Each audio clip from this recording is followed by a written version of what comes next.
The federal ಕನ್ನಡಕ್ಕೆ ಸ್ವಾಗತ. ನಾನು ವಿಜಯ್ ಜನಹಳ್ಳಿ. ನಮ್ಮ ಜೊತೆ ಇವತ್ತು ಸಚಿವರಾದಂಥ ಸಂತೋಷ್ ಲಾಡ್ ಇರುವಂಥದ್ದು. GST ದರ ಕಡಿಮೆ ಮಾಡಿರುವಂಥದ್ದು, ಪರಿಷ್ಕರಣೆ ಮಾಡಿರುವಂಥದ್ದು, ಇದು ಎಲ್ಲ ಕಡೆ ಶ್ಲಾಘನೆ ಬರ್ತಾ ಇದೆ. ನಿಮಗೆ ಕಾಂಗ್ರೆಸ್ ಯಾವ ರೀತಿ ವಿಶ್ಲೇಷಣೆ ಮಾಡಿದ್ರಿ? ನಾವು ಹೇಳಿದ ತಾನೇ ಪ್ರಪೋಸಲ್ ಇದು ಶ್ಲಾಘನೆ ಮಾಡ್ತಕ್ಕಂಥ ಏನಿಲ್ಲ, ಇದು ಭಾಳ ಮೊದಲೇ ಆಗಬೇಕಾಗಿತ್ತು. ಇದರಿಂದ ಜನಕ್ಕೆ ಅನುಕೂಲ ಆಗುತ್ತೆ. ಈಗ ಅದೇ ಕೇಳ್ತಕ್ಕಂಥ 9 ವರ್ಷ ಮಾಡಿಲ್ಲ ಇದನ್ನು, ಈಗ ಯಾಕೆ ಮಾಡಿದ್ರು ಅಂತಕ್ಕಂಥ ಒಂದು ಪ್ರಶ್ನೆ ಮಾಡಿದ್ದಾರೆ. V welcome it. ಮಾಡ್ತಕ್ಕಂಥ ಉದ್ದೇಶ ಏನಂತಂದರೆ ಸೇಲ್ ಇಲ್ಲ, ಜನರು ಬಾರೋಯಿಂಗ್ ಜಾಸ್ತಿ ಆಗಿದೆ.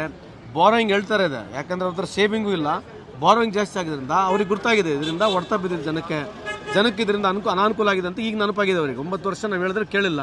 ರಾಹುಲ್ ಗಾಂಧಿ ಇರೋದು ಪಾರ್ಲಿಮೆಂಟ್ನಾಗ ಹೇಳಿದ್ರು, ಗಬ್ಬರ್ ಸಿಂಗ್ ಟ್ಯಾಕ್ಸ್ ಅಂತ ಹೇಳಿದ್ರು, ಅವಾಗೆಲ್ಲ ನಕ್ಕರು. ಈಗ ಯಾಕೆ ಮಾಡಿದ್ರು? ನಾವು ಉದ್ದೇಶ ಏನು, ಮಾಡಿರ್ತಕ್ಕಂಥ ಉದ್ದೇಶ ಹೇಳ್ಬೇಕಲ್ಲ.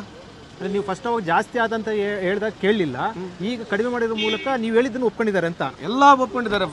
ನಾವು ಡಿಮಾನಿಟೇಷನ್ ಬಗ್ಗೆ ಮಾತನಾಡಿದ್ವಿ, ಯಾವುದು ನಮ್ಮ ಫಾರ್ಮರ್ಸ್ ಲಾ ಬಗ್ಗೆ ಮಾತಾಡಿದ್ವಿ, ಚೈನಾ ಬಗ್ಗೆನೂ ಮಾತಾಡಿದ್ವಿ, ಡಿಮಾನಿಟೇಷನ್ ಬಗ್ಗೆ ಮಾತಾಡಿದ್ವಿ, ಇದ್ರ ಬಗ್ಗೆನೂ ಮಾತಾಡಿದ್ದೀವಿ. ಸೊ ಮಾಡಿದ್ದಕ್ಕೆ ಭಾಳ ಖುಷಿ ಇದೆ, ಅದ್ರಿಗೆ ಒಳ್ಳೆ ಪ್ರಶ್ನೆ ಇಲ್ಲ. ಆದರೆ ಈಗ ಅವ್ರಿಗೇನು ರೆವೆನ್ಯೂ ಕಲೆಕ್ಟ್ ಆಗಲ್ಲ ಈ GSTಯಿಂದ. ಆ ದುಡ್ಡನ್ನೆಲ್ಲ ಹುಡುಕ್ಬೇಕಲ್ಲ ಅವ್ರು. ಮತ್ತೆ ಈಗ ಬೇರೆ ಈಗ ಆಲ್ರೆಡಿ ದೇಶ 225 ಲಕ್ಷ 200 ಲಕ್ಷ ಕೋಟಿಗೆ ಸಾಲದಲ್ಲಿದೆ. ಇನ್ನು 10 ಲಕ್ಷ ಸಾಲ ಎಲ್ಲ ಕೋಟಿ ಎತ್ತಬೇಕಾಗುತ್ತೆ. ಮಾಡಿದ್ದಾರೆ, V welcome it. But this suggestion was given by Rahul Gandhi very long back, 9 years back ಕೊಟ್ಟಿದ್ರು.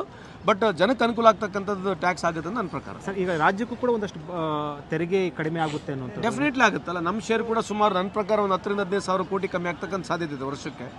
ಅದನ್ನು ಮತ್ತೆ ಬೇರೆ ರೀತಿಯಾದಂಥ ರಿಸೋರ್ಸ್ಗಳು ನಾವು ನಮ್ಮ ರಾಜ್ಯಗಳು ಮಾಡ್ಕೋಬೇಕಾಗತ್ತೆ. ಅದು ನೋಡೋಣ, ಯಾಕಂದರೆ ಸಮರ್ಪಕವಾಗಿ ಇದ್ರ ಬಗ್ಗೆ ಜಾಸ್ತಿ ಮುಖ್ಯಮಂತ್ರಿ ನಾಲೆಜ್ ಇರೋದ್ರಿಂದ ಅವ್ರು ಮುಂದೆ ಬರ್ತಕ್ಕಂಥಗಳನ್ನ ಹೆಂಗೆ ಕಾಂಪನ್ಸೇಟ್ ಮಾಡಬೇಕು, ಹೆಂಗೆ ಅದನ್ನ ರಿಸೋರ್ಸ್ ಮೊಬಿಲೈಸ್ ಮಾಡಬೇಕು ಅನ್ನೋದಕ್ಕೆ ಸರ್ಕಾರ ಯೋಚನೆ ಮಾಡುತ್ತೆ.